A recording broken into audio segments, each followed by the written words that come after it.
Hey everyone, welcome to another edition, #askrobco with James Wild. Hope you're all well, hope you all had a great week. It's been brilliant, my side on the property side, some great stuff happening, traveling around Europe, seeing all of the major international banks, looking at some great development schemes and opportunities, some fascinating risk meetings with credit teams about what's going on in the market, what the implications are of some of the things we've been discussing, especially last week, those super prime sales, and the implications of the inflationary pressures that we've been seeing. So that's all very exciting and something that James and I will be discussing.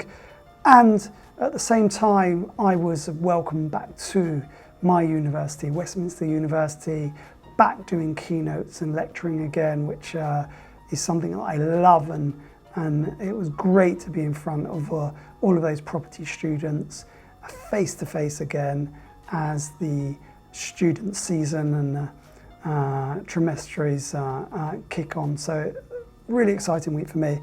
What about you, James? What's been happening? Yeah, no, really good, thanks, Rob. I was away for a couple of days at the end of last week, but no, all good from my ankle. And you know, Rob, really good to hear that all the students are actually back physically in their university. They're able to physically attend, socialise, and also partake in the course and any extracurricular activities that is entailed within their university course. Absolutely. And from a data intel perspective, what are the markets looking like this week, and what activity have we seen on the residential front? Yeah, thank you, Rob. So this week, like we said last week, the weekly sales figures, they did fall off a little bit, the transaction numbers. We've seen an increase this week, we're at 107, so up from last week. More activity in the market. New instructions is hovering around just above the 300 mark, which we've seen, pretty consistently throughout sort of most of the period since the stamp duty holiday ended. So again, more positivity there as we move through into the final quarter of the year, and momentum is starting to build again in the market. The market is now stabilised somewhat from the reduced purchase costs which we saw previously. Buyers were able to save up to £15,000 up to the end of June, and obviously that was then stepped down to £2,500 saving up until the end of September. So now the market has somewhat stabilised, and we're seeing that sort of roughly 100 to 150 weekly transactions here in London per week. I think I just want to close out on the September numbers for super prime, and it's something we touched on a few weeks ago.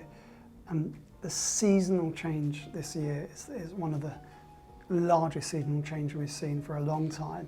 So literally only having a couple of super prime 10 million plus trades in the summer adjusted seasonal period, and now we're back on track with over 8 transactions in that September, as we discussed a few weeks ago. Really, Mrs. and Mr. ultra high net worth made the decision to leave the country for 4-6 weeks in an extended period, and that meant that those transactions literally ground to a halt, and now suddenly we've seen them come back, and that market is moving very quickly. And so it really, really, really is important to understand the impact of seasonal adjustments in the numbers that we're reporting, with the stamp duty window closing at the same time, double impact there. So we want to get back into a normal routine of numbers and figures now, and I think you'll see that as we continue reporting what's going on in the market and what's going on the ground. What other news we got, James? Well, thanks, Rob. I was going to talk about the high street very briefly. And cinemas across the UK have been performing very well the last few weeks. We've followed the release largely of the new James Bond film, No Time to Die. I'm not sure if you've seen that quite yet, Rob. Not yet, no. However, Picture House, which is the premium arm of Cineworld, has lost a case recently in regards to commercial rent arrears, whereby the cinema was closed during the pandemic period. They were unable to trade. However, they've lost their case on the rent arrears and are now liable for $2.9 million in unpaid rents. Now, Picture House, they've argued their case that it would be uncommercial of them to have paid rent during a period where they were unable to trade, unable to drive any revenue. However, the judges have ruled on this that in line with the long-standing principles and case law in that sector, that a tenant which is unable to use his or her premises for their intended use at the time the lease was granted does not provide a defence to a claim for payment of rent.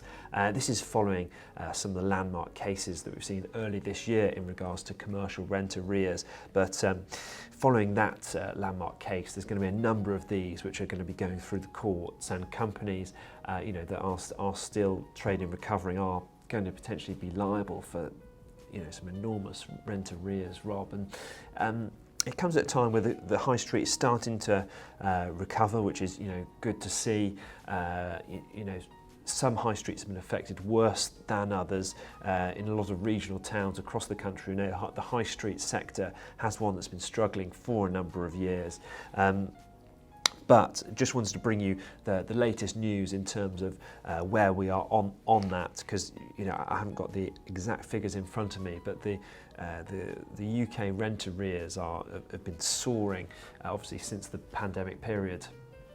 Yeah, I think those cases, those test cases, everyone is looking for a precedent to be set, and it would open up a large can of worms if certain cases went in a different direction. And I think everyone is waiting for that to see where the liability and the rental liability stands. And I think case law is going to be fascinating over this period to see how that performs in relation to the high street.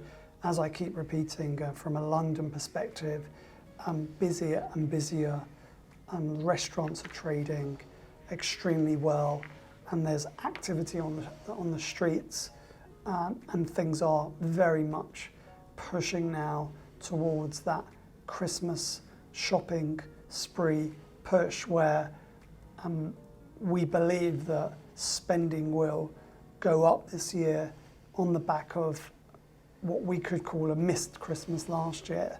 And that's both with corporate celebrations and family celebrations, I think, on both sides.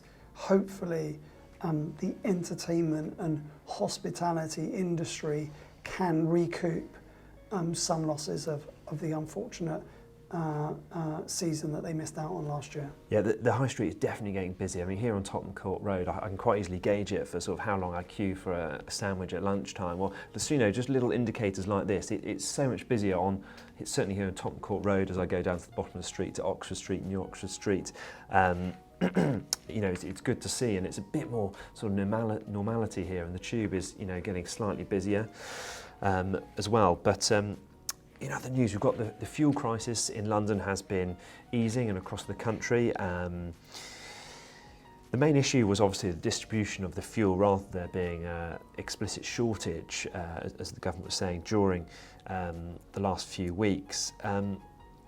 Just to bring you a bit of news on that sector, we noted in the past week the Esso filling station in Willesden has actually traded at one of the auction houses. It sold for £4.58 million. The main factor here is actually the net initial yield which it achieved, rather than the capital value, trading at a net initial yield of 3.6%, a staggeringly low yield for that. I just thought it was topical just to bring you some news of that transaction. So as many people watching and listening, petrol filling stations is one of my expertise that I've worked on for many years, very close to home, and obviously ExxonMobil, Esso is a wonderful client that I proudly have represented over the years, and that transaction is great to see. And I think the wider picture of petrol filling stations and what in the future will be electric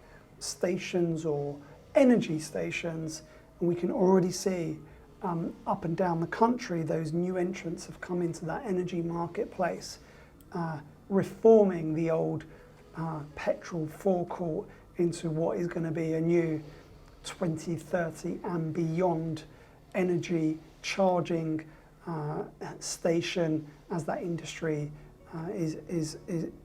is changing with the needs and demands of government regulation. Exactly, Rob. I mean, the lease there on that, it's got just under 30 years to run, which would tie in with the sort of, the government's estimating that 2050, the transition is going to be fully complete to electric vehicles here in the UK. We've obviously got the sale of petrol and diesel vehicles being banned, the new vehicles, that is, from 2030, with hybrid cars being banned from 2035.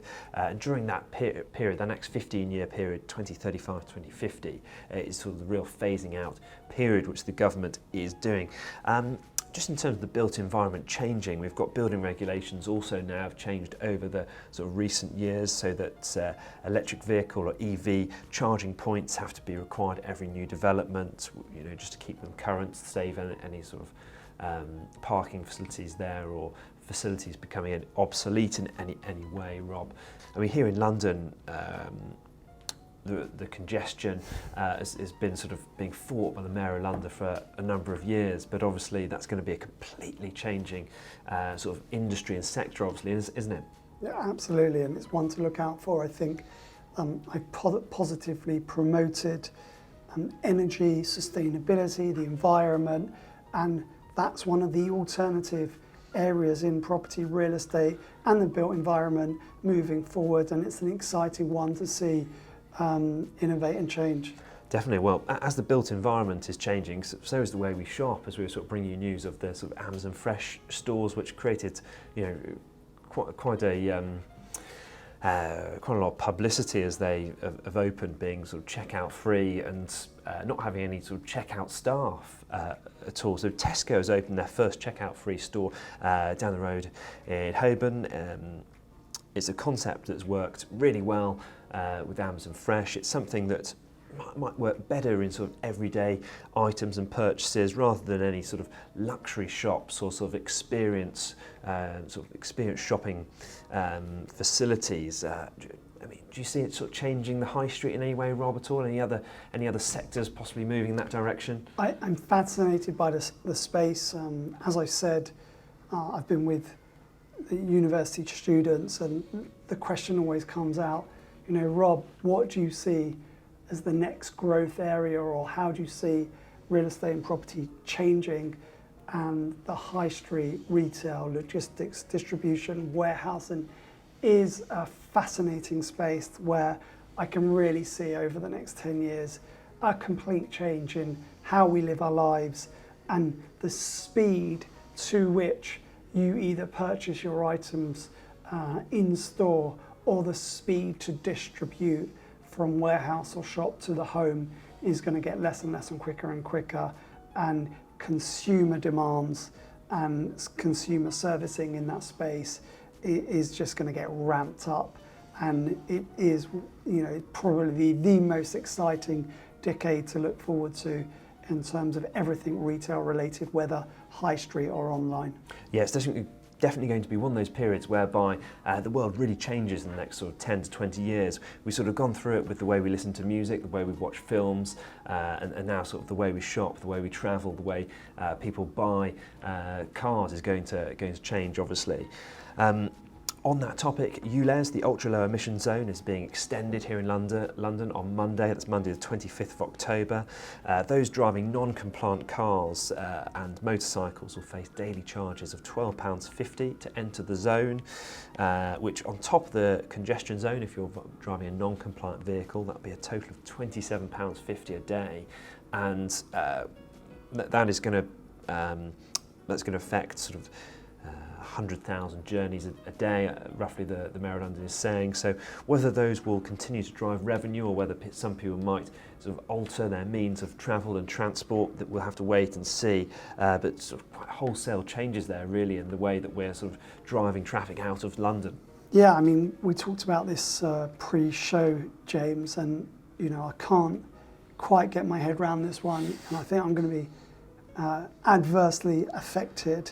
My poor little old Golf that goes to see my parents every week and gets me to my Power League football, suddenly is going to have a huge financial impact on me to make those journeys. And it's possibly going to have to force me to change my ultra reliable Golf that served me so well. So I think, I personally am going to have a big impact. It's going to affect my thinking and my way of moving around the capital. So I think a lot of people are going to be affected by that. Straight on Auto Trader after the show.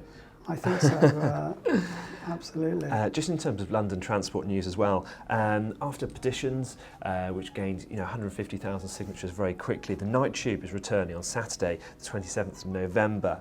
However, only the Central Line and Victoria lines will be operating sort of out of hours, so to speak, with the Northern Line excluded at this time due to driver shortages. But, very good news there. That's being extended to the hours after midnight. I think it's 5 or 6 a.m.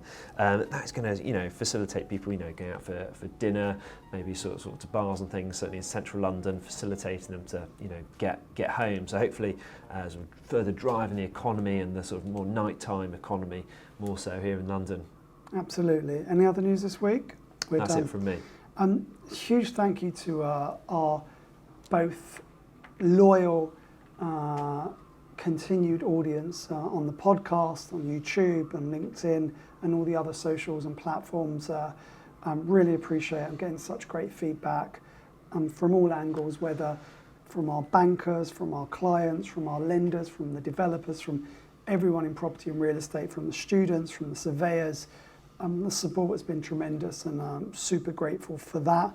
And all the new people that have been following us and listening to us and sharing their ideas and questions with us. I'm super grateful again. It's really going from strength to strength, and the show is for you, especially all the new people listening and all the ones that have been with us from day one.